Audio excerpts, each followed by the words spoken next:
Happy New Year! It is 2017 and I am so excited. Welcome to Don't Forget Your Earrings. For those of you that don't know me, I am Courtney. For all of the returning visitors, hey y'all! Happy New Year to you. I'm so happy and blessed that you are sharing 2017 with me. Thank you for being so supportive in 2016. You guys don't know the comments that you have left on my blog post, the text messages, the phone calls, man. And when I see you, you're like, oh my gosh, your blog was so good.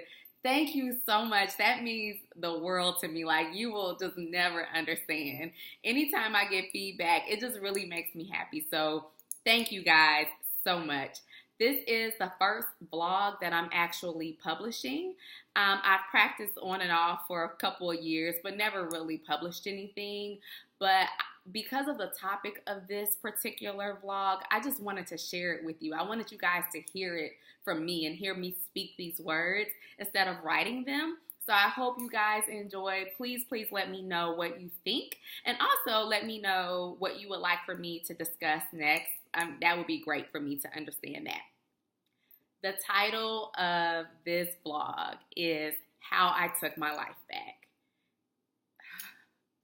You guys, like, I can't even tell you, oh my gosh, what 2016 has meant to me and what 2016 has done for me. So I will just jump right into how I took my life back. Hopefully this inspires you and encourages you that if you feel that it's an area of your life that you need to take back, that you start today and just do it. So the first thing I did was I set goals for myself. Setting goals is so important because it gives you direction. It reminds you when the road kind of gets rough, where you want to go and where you want to end up. And so I actually got this idea from The Rock. For those of you that don't know, The Rock is a wrestler and an actor, and he is actually an amazing human being. And I followed him a lot last year, and I just really found inspiration in how he set goals for himself and he tackled those goals and how he addressed his daily routine. And I just really admired that, and I said, okay, I want to write my goals like him because his goals weren't very specific. They were general, but they were powerful. And he didn't have a long list. He only had about 4 goals, and I said, okay, I want to do that. And so I will share a couple of my goals with you. I probably had about 7 or 8, but I'll just share the highlights. I put self-care as one of my goals. Love powerfully. Value every minute and every dollar. Take chances. Work hard. Play harder. And as you can see, those goals are very broad. And so I didn't want to tie myself to a certain time of day. For example, I didn't want to say, I'm going to wake up every day at 5 a.m. Because what if I had a crazy night and I didn't get to bed till 1 a.m.?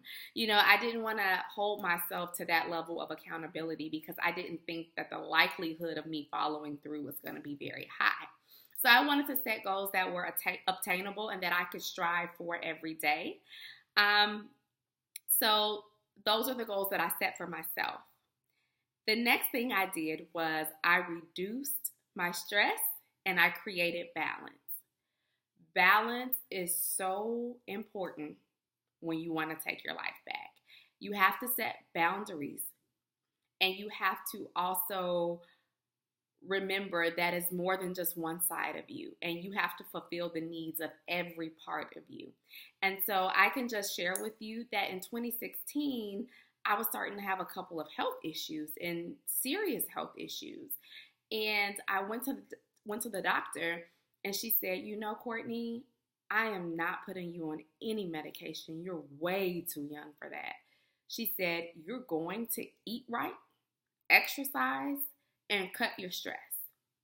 And it's that simple. And she was pretty much like, I'm done. That's what you're going to do. And I walked away being like, okay, don't know how I'm going to do this, but okay. And so I really started just tackling my stress. Stress is a silent killer, and it's so, so important. So many people are under tremendous amounts of stress. And not all stress can be cut or eliminated from your life. So you have to find a way to cope with it and how to deal with it. And you have to recognize it for what it is and address it.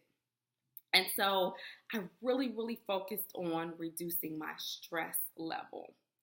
Um, One of the ways that I did this is that I established a workout routine. I found an amazing trainer and an amazing environment that supports women. And these women, what drew me to this place was that these women looked just like me. They had the same challenges I had. And a year later, I am still there and could not be happier. And so I would just encourage you, even if you're not struggling with your weight, because I was struggling with my weight, but even if you're not struggling, to find some type of outlet that gets you some movement, gets the blood flowing, releases some endorphins, and just really, really provides you with something that you can remove that stress and eliminate that stress and cope with that stress, because it's so important. Um, Another thing that I did was I invested in myself. Oh my gosh, ladies, you have to invest in yourself. And investing in yourself for me looks like taking my health very seriously and really putting that first and making that a priority and paying the money to do what it takes to really be in a place that provides results. Investing in myself looks like me buying things for myself. And I've always bought things for myself, but I am a natural giver, as so many of us are. We like to just give and give and give and give until there's nothing left for ourselves. And we can't help others if we don't take care of ourselves. And so I started buying myself nicer things. You see these flowers here in the back? I wanted flowers for the new year, and I purchased them. And I actually have another bouquet that's right in front of me. Investing in yourself. When you invest in yourself, you can never go wrong, and you will never lose when you invest in you. And so that could be starting a business, or that could be buying a home or moving to a certain area of town that you've always wanted to live in. You have to invest in yourself. And the last thing that I did was, and this is actually the most specific way that I took my life back, was I moved out of the suburbs. So at the time, I had lived in the suburbs for about 9 years, and the same suburb, and I had grown accustomed to it and to the routine of the suburb. And what I also noticed was that for me, the suburbs have started doing more harm than good. So I am a fast food junkie. I love fast food. I won't even tell you what my favorite fast food restaurant is, because every time I tell somebody what my favorite fast food restaurant is, they're like, ew, like, why do you like that place? But I love it. And I noticed that it was all too convenient for me to stop through a drive-through or run in and pick something up. And it didn't require any planning, any effort, and it was mindless eating. And I knew I had to get out of that. I also knew I had to get out of that routine of, coming home and eating and going to bed and doing that over and over. And so I needed to shake things up a bit. And so that resulted to me moving into the city, which was something I had wanted to do for the past few years anyway. And when I moved to the city, I actually got an extra bonus that I didn't even think about. And that was that I eliminated traffic. And I had no clue how stressful traffic really is until it was removed from my life. And immediately this huge weight lifted off my shoulders. I had no clue. So that was really just a bonus from me leaving the suburbs. Also, living in the city, I have a more active life. Where I live now, it takes more effort than it took before to get from even my car to the door. And so I'm moving more, it's not a lot of fast food places around me. And so if I wanted fast food, I would really have to put thought into that to get that. And even if I wanted to just eat out, I would have to put a lot of thought into that to get something to eat. Although I have tried Uber Eats, which is a different story for a different time. But I've tried to stay away from that.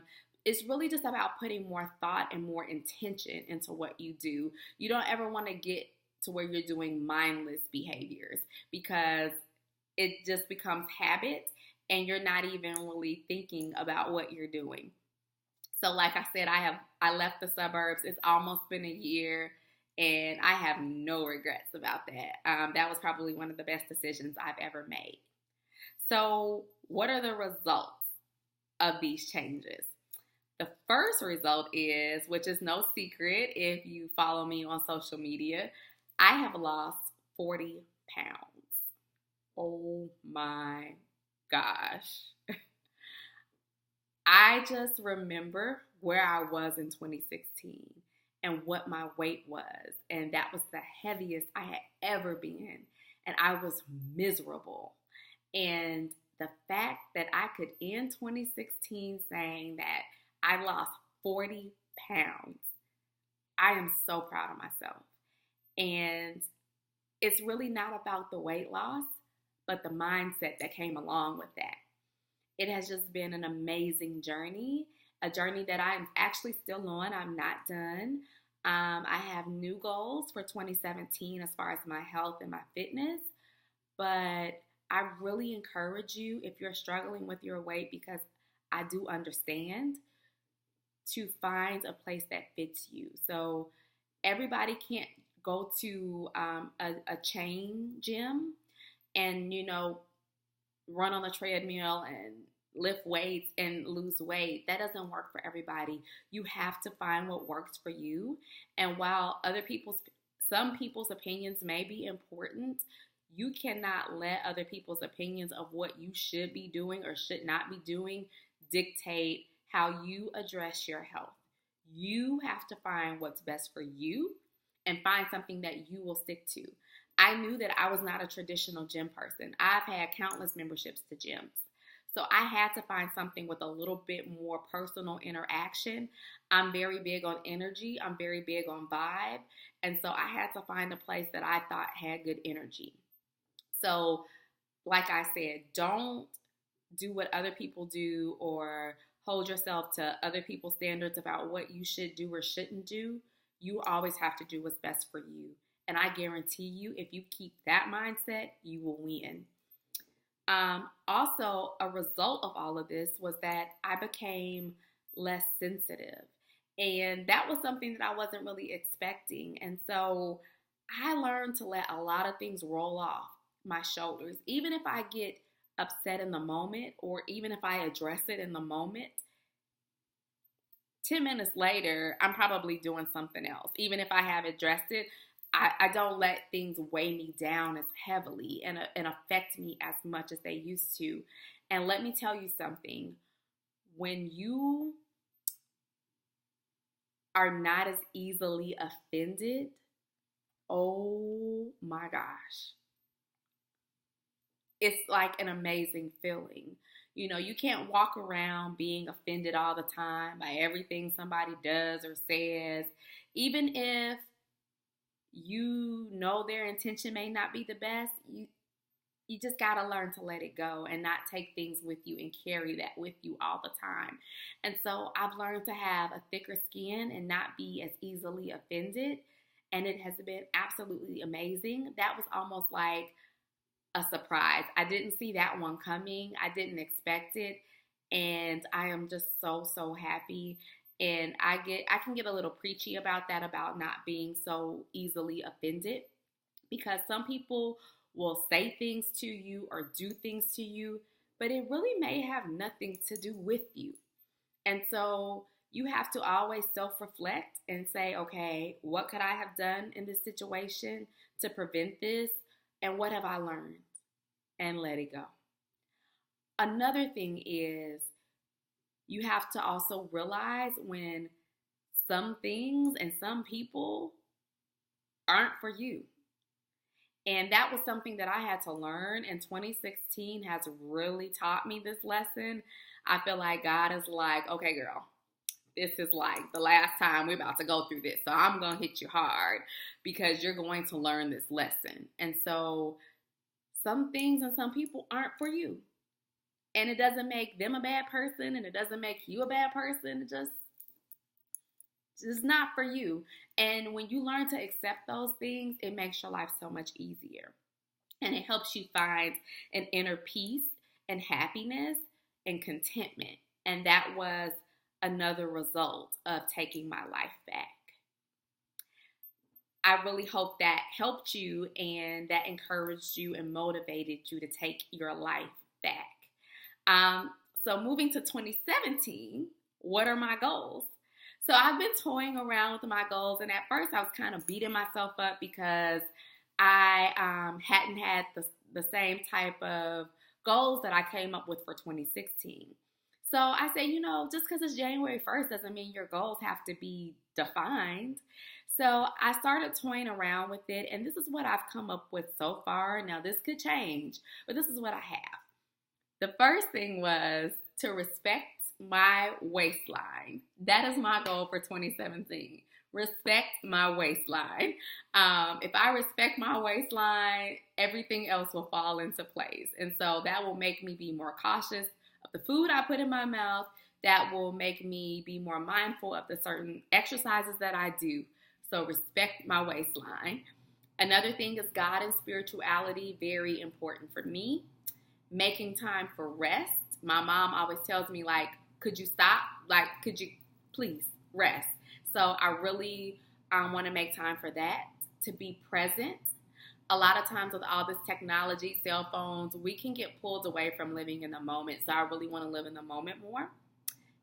Love powerfully is still on my list because I just love that so much. Value my time and others' time, and waste less. So this is how I took my life back. These are my goals for 2017. I'm sorry this video is so long. I promise you my next one won't be as long. Thank you so much. Please don't forget to comment and let me know what you think. And also reach out to me on social media. Courtney Loves, Luves on Instagram. God bless you. God keep you. Happy New Year. It is 2017. You can do it. Go for your goals. I will support you every step of the way. And don't forget your earrings. Bye.